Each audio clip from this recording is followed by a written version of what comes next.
Alright guys, my name is Kumar Pritam और आज की इस वीडियो में हम बात करेंगे how to delete the first node in a link list.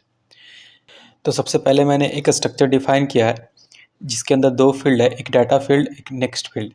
Data field जो कि लिंक लिस्ट का डाटा स्टोर करेगा और नेक्स्ट फील्ड जो कि अगले नोड का एड्रेस स्टोर करेगा।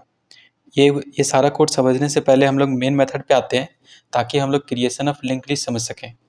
यहाँ पर हमने एक हेड पॉइंटर बनाया जो कि फ़िलहाल अभी नल को पॉइंट कर रहा है। अब हम लोग मेन मेथड में देखेंगे कि हेड को हम लोग मेमोरी एलोकेट करेंगे डायनामिक मेमोरी एलोकेशन के थ्रू। मैलोक फंक्शन लिखेंगे साइज ऑफ स्ट्रक्ट नोट करके।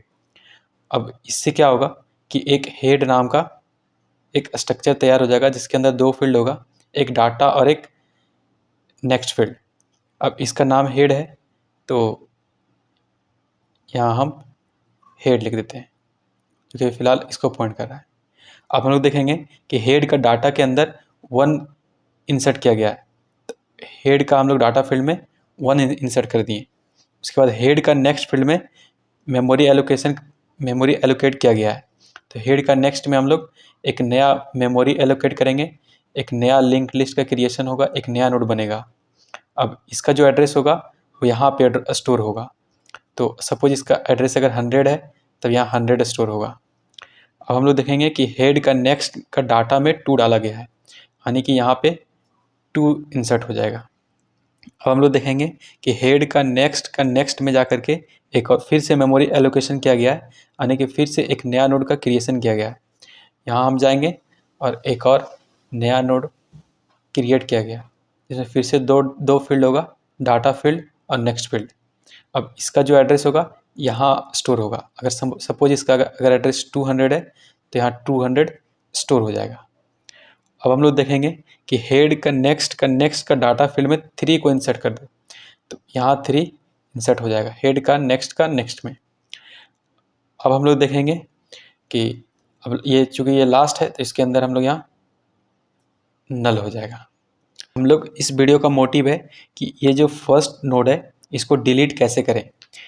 तो सबसे पहले हम लोग यहाँ हमने डिलीट फर्स्ट नोड नाम का एक फंक्शन बनाया है जिसके अंदर सबसे पहले हम लोग तो डिलीट करने से पहले चेक करेंगे कि कहीं ये लिंक लिस्ट पूरा इम्पटी तो नहीं है। इसका ये ऐसे चेक हो पाएगा अगर इफ़ स्टेटमेंट लगाएंगे हम लोग, if head equal to null. अगर हेड नल को पॉइंट कर रहा है इसका मतलब पूरा लिंक लिस्ट खाली है और हम लोग प्रिंट कर देंगे लिंक लिस्ट इज इम्पटी और यहीं से रिटर्न हो जाएंगे। अगर लिंक लिस्ट खाली नहीं है, लिंक लिस्ट के अंदर एलिमेंट्स मौजूद है, तब हम लोग फर्स्ट नोड को हम लोग डिलीट करने के लिए प्रोसेस करेंगे। उसके लिए यहाँ कोड लिखा गया है कि सबसे पहले हम लोग स्ट्रक्ट नोड टेम्प नाम का एक पॉइंटर बनाएंगे जिसके अंदर हम लोग हेड का एड्रेस स्टोर करेंगे। उसके बाद हेड नेक्स्ट को पॉइंट करेगा। अब हेड अब नेक्स्ट को पॉइंट करने लगेगा और ये फ़िलहाल अभी टेम्प को पॉइंट करने लगा है। फिर हम लोग फ्री कर देंगे टेम्प को, यानी कि ये मेमोरी अब बिल्कुल फ्री हो चुका है। अब ये नोड बिल्कुल डिलीट हो चुका है। अब हेड अब इसको पॉइंट करने लगा है। इसी तरह से हम लोग फर्स्ट नोड डिलीट कर दिए। अब फिर यहाँ प्रिंट करने का मेथड लिखा गया। ये पूरा फंक्शन प्रिंट करने का है कि how to print a link list, जिसके अंदर हम लोग फिर से एक टेम्प वेरिएबल बनाएंगे। उसके अंदर हेड को मेंटेन करेंगे, हेड पॉइंटर को। उसके बाद हम लोग एक वाइल लूप लगाएंगे जिसके अंदर हम लोग लिखेंगे टेम्प जब तक नॉट इक्वल टू नल हो जाता है तब तक %d टेम्प डाटा को प्रिंट करते जाओ और टेम्प को अपडेट करके टेम्प का नेक्स्ट कर देना है। इससे हम लोग पूरे लिंक लिस्ट को प्रिंट कर पाएंगे। Okay, so that's all from my side. मिलते हैं नेक्स्ट वीडियो में।